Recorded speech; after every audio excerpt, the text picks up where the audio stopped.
mun dopamiinitasot on ihan pilalla, joten seuraavan viikon ajan mä tuun tekemään dopamine-detoxin. Mutta mitä on dopamiini ja dopamine-detox? Dopamiini on keskushermoston välittäjäaineena toimiva hormoni, joka vaikuttaa pääasiassa dopamiinin vastaanottamiin.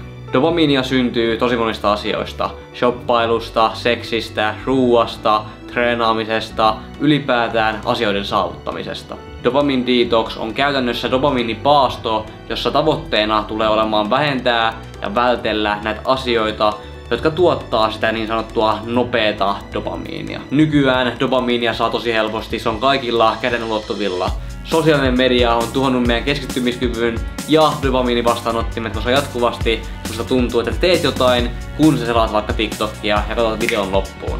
Mä oon viime aikoina löytänyt itteni ihan liikaa kännykän äärellä, myös tämmöisten perusarkiaskareiden ohella, joten mä halusin haastaa itteni, vähentää mun kännykän käyttöä ja korjata mun dopamiinin vastaanottimet seuraavan 7 päivän aikana. Let's go!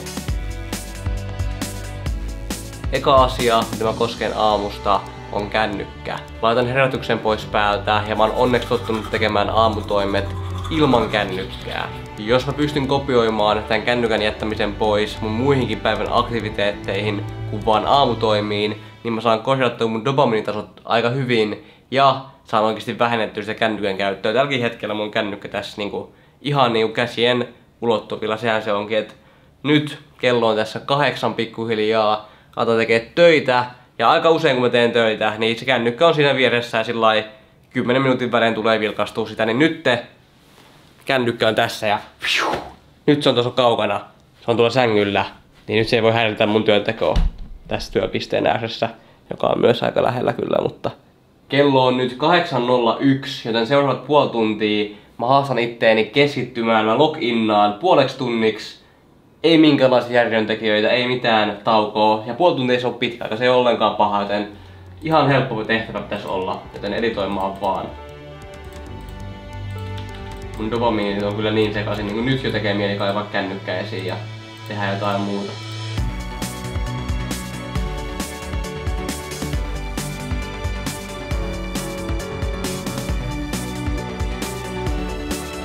Siis mun tekee nyt jo mieli nousta tästä ja tehdä jotain nopeata kännykän selailua. On mennyt tasan 5 minuuttia, niin huomaa, että oikeesti ihan fucked up kaikki. Kello on 8.40, mikä meinaa sitä, että me mentiin 9 minuuttia yli mun puolen tunnin tavoitteen.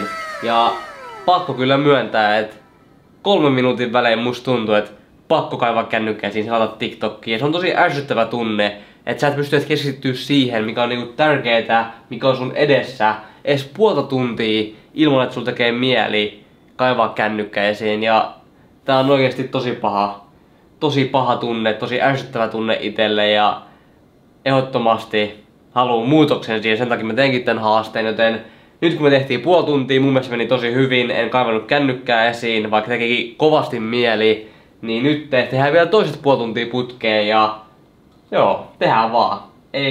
Ei ota kännykkää nyt vielä esiin.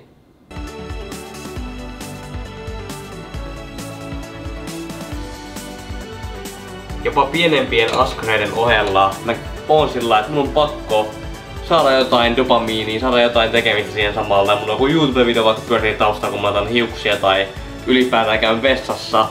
Niin mä päätin nyt, tai totta kai, kun tehdään tämmöstä haastetta, niin ei saa olla mitään tommosia. Et vaikka nyt kun mä laitan hiuksia, teen hiuksia, niin ei oo mitään dopamiinia, on vaan tää kamera ja minä omien ajatukseni kanssa. Tänään sattuu olemaan äitienpäivää, joten mulla on suunnitelmia täksi päiväksi. Mutta musta tuntuu, että vaikeimmat päivät tulee olemaan niitä päiviä, kun ei ehkä ole niin paljon tekemistä. Niin hyvä tavoite on pistää, että järjestää joka päivälle jotain tekemistä, niin ei ole sillä vaikea olla olematta kännykällä. Ja se myös auttaa sitä dopamine detoxia, koska sit sä vietät niin paljon aikaa kännykällä, jos olet ulkona tai kaverien kanssa tai ihan missä vaan muualla kuin vaikka kotona, koska ainakin mulla se isoin ongelma on se, että kun mä oon kotona, niin silloin tosi helposti alkaa selaa TikTokia tai YouTubea tai ihan mitä vaan vastaavaa. Yksi mun iso ongelmia myös treenatessa on tää puhelin. Välillä käy sillä, että tekee sarjan, sit pitää sarjataukoa ja sitten menee yhtäkkiä 5 minuuttia, kun sä laitoit TikTokiin. Niin ihan turhaa juttua, sehän se onkin. Niin mun kuulokkeet itse asiassa hajosi just sopivasti, niin mulle se on musiikki, eli ei ole tarvetta kännykälle oikeastaan näin treenin aikana. Joten laitan tän mun reppuun ja keskityn treenaamiseen. Ja mä veikkaan, että tää myös auttaa mun treenin pituuteenkin vähäsen.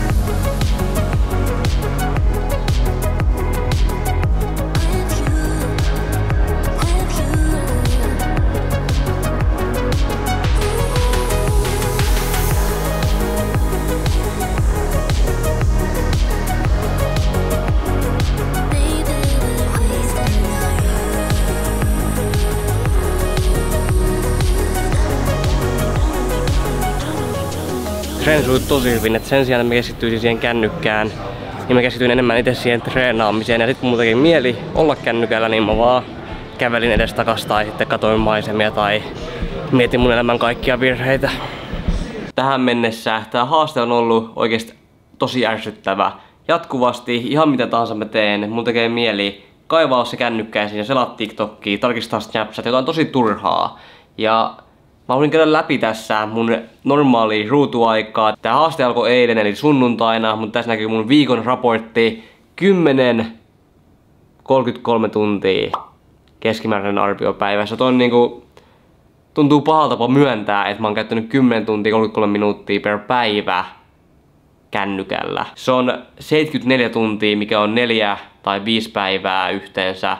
Ja se oli yksi iso syy, miksi mä halusin haastaa itteeni ja oikeesti lopettaa kännykän käyttämisen, koska en mä halua tuhlaa mun elämää siihen, että mä selaan TikTokia, että mä selaan Snapchatia, että mä selaan IGtä, ihan mitä tahansa. Se ei vaan niinku oo millään tavalla palkitsevaa, se ei tunnu millään tavalla hyvältä ja mun ruutuaika on ollut ihan niinku surkee. Voin myöntää sen, sehän se onkin, että omat virheensä pitää myöntää. Ja tällä haasteella mä haluan muuttaa sen ja mä haluan muuttaa sen pysyvästi, en vaan viikoksi. Mä haluan muuttaa sen, että mun ruutuaika on jatkossa tavoitteellisesti alle 4 tuntia. Se olisi niinku tosi hyvä tavoite. Mun eisen ruutuaika oli 4 tuntia 11 minuuttia, mikä on niinku jo hyvä verrattuna tähän mun aikaisempaan, mutta se oli myös kun mulla oli paljon tekemistä eilen, niin se isoin haaste tulee olemaan päivinä, kun mulla ei oo niin paljon tekemistä. Esim. Vaikka viikonloppuisin, se on se isoin haaste. Joskus on semmosia päiviä, kun ei oo mitään suunnitelmia päiville. Sit tosi helposti niin jää kotiin istumaan ja totta kai siihen TikTokin pauloihin, että selailee vaan TikTokia päivät pitkät. Niin mä nyt päätin pakottaa itselleni tekemistä. Mä lähden viemään kaverille parit simususipaidat ja sitten nostaa tähän kameraan akun, koska mä oon halunnut pitkään ostaa tähän akun, mutta mä oon vaan jättänyt sen, aina siirtänyt eteenpäin, niin mä ajattelin, että nyt kun ei ole mitään tekemistä, niin miksi mä en nyt tänään tekisi sitä. Just kokkailen tässä ja mä oon niin tottunut jopa kokkaamisen yhteydessä kuuntelemaan jotain YouTube-videoa, vaikka tiskaamisen yhteydessä, imuroinnin yhteydessä ihan sama juttu. Se on vaan niinku jäänyt päälle, että aina kun alkaa tekemään noita juttuja, niin laittaa samalla YouTuben päälle ja katsoo ja kuuntelee jotain videoa siinä ohella. Ja mä nyt oon päättänyt kokonaan vaan pois päältä YouTube-tokkaamisen tai imuroinnin ajaksi vastaavasti, niin se vähentää sitä dopaminin saantia, koska ei koko ajan tarvii olla saamassa dopamiinia. Voi olla ihan ok olla tylsää ja kokonaan vaan seisoo tässä ja katsoo sitä ruoantekoa. Ei tarvii olla koko ajan viihdettä, vaikka haluisikin olla, mutta ei tarvii. Dopamiinidetoksissa on isona tavoitteena se, että tehdään asioita, jotka ei anna sitä äkkinäistä dopamiinia. Esimerkiksi vaikka käydään kävelyillä, meditoidaan, tehdään ruokaa, tommosia niinku yksinkertaisia asioita, mikä kuuluu niinku monien päiviin. Ja sen sijaan, että niinku siinä samalla sellais kännykkää, niin keskittyy vaan siihen suoranaisen aktiviteettiin. Mä nyt päätin, että katon tän elokuvan The Equalizer, ja mulla on tapana välillä, kun katsoo elokuvaa tai sarjaa, niin kun tulee tylsä kohta, niin kaivaa kännykän esiin ja on pakko saada semmonen dopaminipiikki, että pystyy keskittyä taas siihen elokuvaan, niin mä nyt on tämän viikon aikana päättänyt, että aina kun mä katon sarjaa tai elokuvaa, ihan mitä tahansa, niin mä vaan keskityn siihen. Ja kaikki muutkin päivän aktiviteetit justiinsa, että voi lähteä kävelylle ilman kännykkää, tekee ruokaa ilman kännykkää tai semmoista taustahälinää, tekee iltatoimet ilman kännykkää. Niin kuin just se, että jättää sen kännykän pois, sen jatkuvan dopamiinin vaan pois.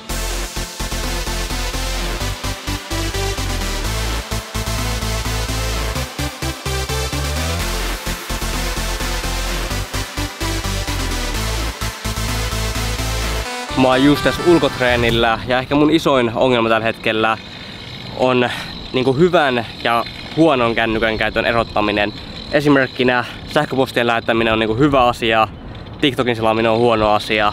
Ja nytkin mä olin laittaa musiikkiin, niinku kuuntelen musiikkia tästä YouTubesta samalla kun mä treenaan. Mutta mulla tuli semmonen paha omatunto, koska se nostaa mun ruutuaikaa. Sitten loppupäivän päätteeksi mun ruutuaika on korkeampi kuin olisi ilman sitä. Mutta loppujen lopuksi mun tavoite on se, että mä vähennän mun dopaminin saantia sitä kännykästä.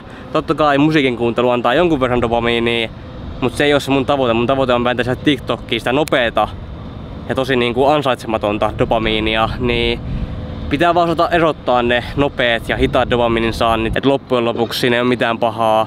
Kuunnella musiikkia YouTubesta, vaikka se nostaisikin sitä ruutuaikaa. Joo. Asse, mikä on sun ruutuaika tänään? Tänään? No mä heräsin äsken, ei se nyt... No niin, Asse heräsi tunti sitten. Joo, ei se nyt oo kerennyt vielä. No niin. Mä mietin, että sen sijaan, että mä vaikka selaan TikTokia tai katon YouTubea, niin mä pesen nää ikkunat. Mä oon halunnut tehdä tän tyyliin jo viime kesästä asti, mutta mä oon vaan niinku vältellyt tätä, koska ei tää nyt kauhean hauskaa oo, mutta nyt kun mä mietin, niin ei tää ollut kyllä kauhean vaikeeta, kun maatalalla on valmis, niin sen sijaan, että kattoo YouTubea, niin tein jotain, mitä mä oon halunnut tehdä jo pitkään. Toivottavasti mä en kuole ja putoa, kun mä siivoon nää. Haha, haha, haha. Tässä ei oikeastaan ole ollut kauheasti mitään raportoitavaa, mutta ehkä isoin juttu, minkä mä oon niinku huomannut tässä viikon aikana on, että joka päivä tuntuu olevan enemmän ja enemmän aikaa, mitä vähemmän ja vähemmän aikaa mä käytän kännykällä. Esimerkkinä, jos mä vaikka käyttäisin normaalisti tunnin tai jopa 2 tuntia kännykällä olemiseen ja makoiluun, niin sen sijaan mä keksin jotain tekemistä, koska mulla ei ole sitä kännykkää siinä viihdykkeenä, niin mä oon sillä, että mulla on tylsää, niin mä keksin jotain tekemistä, että mä lähden vaikka ulos tai lähden kauppaan tai vaikka pesen ikkunat, niin joku tommonen pienikin juttu, mitä mä oon tavallaan vältellyt, niin se muuttuu mielenkiintoiseksi, koska ei ole mitään tekemistä tavallaan, niin toi TikTok muutenkin on semmonen, että kun sä katot sitä, niin et sä edes muista sen jälkeen, mitä sä oot kattonut, niin musta on jotenkin tuntunut tosi hyvältä tehdä asioita päivän aikana, mistä on hyötyä, ja tehdä edes jotain muuta kuin semmoista, mitä ei edes muista sen jälkeen, kun on tehnyt sen. Viikko meni oikeesti välähdyksessä. Ennen tätä haastetta mun ruutuaika oli keskimäärin päivässä 10 tuntia 30 minuuttia ja viikon ruutuaika oli se 74 tuntia suunnilleen. Tällä viikolla mun ruutuaika päivässä oli 5 tuntia 23 minuuttia, mikä on suunnilleen puolet siitä aikaisemmasta, ja viikon ruutuaika oli 37-44, mikä on niinku paljon parempi mitä se oli aikaisemmin. Rehellisesti sanottuna mä en oo ihan siinä mun tavoitteessa vielä, että ultimaattinen tavoite tulee olemaan, ja mä tuun jatkaa tätä haastetta itekseen. Ultimaattinen tavoite tulee olemaan ruutuaikaa alle 3 tuntiin päivässä ja sit siitä vielä vähentää 2 tuntiin päivässä. Yksi mun tavoitteista oli ruutuaikaa alle 4 tuntiin. Mä onnistuin tässä tavoitteessa vaan yhtenä päivänä tiistaina. Ja TikTokkiin mä käytin 3 kertaa vähemmän kuin normaalisti, mikä on mun mielestä tosi hyvä. Että tähän ruutuaikaan tietysti vaikuttaa paljon se, että mä kuuntelen musiikkia varmaan 2-3 tuntia päivässä YouTubesta. Et periaatteessa jos vähentää sen 2 tuntia vaikka tosta 5 tunnista, niin sit se alkaa olemaan niinku 3 tuntia 30 minuuttia keskiverron päivässä, mikä ei niinku oo niin paha enää. Mä tiesin jo entuudestaan, että mulla on oikeesti paha kännykkäaddiktio. Et jatkuvasti on semmonen fiilis, että pitää selata TikTokia, pitää kaivaa se esille. Ja tän haasteen aikana se ehdottomasti vähentyy. Yhä tuntuu siltä, että välillä pitää kaivaa kännykkää esiin, mutta pitää vaan jatkaa. Ja lopulta se dopamine detox on sitten onnistunut, koska viikko on ihan liian lyhyt aika. Mun mielestä 2 viikkoa ja kuukausi on sillä realistisempi tämmöistä haastetta ja dopamini-detoxia tehdessä, että oikeasti pääsee siihen tilanteeseen, että dopaminitasot on niinku nollattu. Tän viikon aikana musta tuntuu, että mä tein paljon enemmän asioita. Mulla oli aikaa niinku nähdä kavereita enemmän, mulla oli aikaa tehdä asioita, mitä mä oon vältellyt, esim. Ikkunoiden pesu, akun ostaminen, ihan tommosia pieniä juttuja. Mulla oli aikaa pelata videopelejä. Totta kai niistäkin saa dopamiinia, mutta mun tavoite tässä dopamin-detoxissa oli se kännykän vähentäminen ja TikTokin vähentäminen. Ja mun mielestä mä onnistuin aika hyvin. En ihan niin hyvin kuin olisin halunnut. Mun tavoite oli se 4 tuntia päivässä, mutta sitä suuntaan. Ja pikkuhiljaa niin kuin askel askeleelta mä pääsen siihen, jos mä vaan jatkan tätä haastetta. Ja tämän viikon aikana mulla on nyt tavoitteena se 4 tuntia. Että tää haaste jatkuu sellainen behind the scenes niin sanotusti, niin tällä viikolla on 4 tuntia päivässä. Ja jos mä pääsen siihen, niin sit ensi viikolla 3 tuntia päivässä. Ja sit mä oon oikeesti tosi tyytyväinen ja mä tiedän, että jos mä vaan yritän, niin mä oikeesti pystyn siihen. Sehän se onkin. Mut mä haastan sut kotona vähentämään sitä ruutuaikaa. Laitat sun ruutuajan, laitat kännykkään ruutuaikatavoitteen ja pikkuhiljaa vähennät sitä askel askeleelta, niin säkin pääset eroon tosta oikeesti TikTokin pauloista ja vankilasta jopa. Mutta mä lopetan videon tähän, uskokaa itteenne, niin voitte saavuttaa ihan mitä vaan. Let's go!